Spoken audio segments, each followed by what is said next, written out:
Okay, so nag-start kami kanina ng drills na to. Hindi lang namin na-videoan. From free throw line hanggang dito. Hanggang doon sa kabila, lay up. Yung unang try niya, nakapitong dribble siya. Ngayon, binibreak namin yon. Nagawa niya yung 6. Nagawa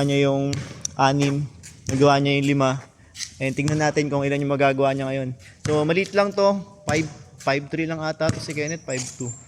Maliit lang din yung hakbang niya. Mas malaki yung advantage kung malaki, mas matatangkad, mas konti talaga yung dribble. Tingnan natin kung ilan. Okay, ready? Go! Ulit. Again. Madulas. Ready? Go!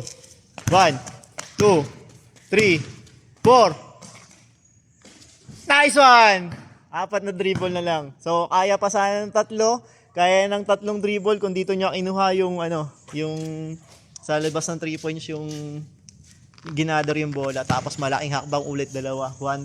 Kaya pa sana ulit. Yo, from there. From kabila naman. Galing naman dyan. Ready? Go! 1, 2, 3. So, yun. Medyo dinaya niya yun pero okay lang. Pero medyo binato niya kasi yung bola sa harap. Pero mas maganda sana kung yung bola na nakokontrol. Yung kasi yung ginawa niya nitong huli, walang control. Isa pa. Ready, go. 1, 2, 3, 4. Oh, 4 dribble talaga. Yun lang, sablay. Nice. 4. Pagod na. Kaya pa. Hindi na puta. Weak.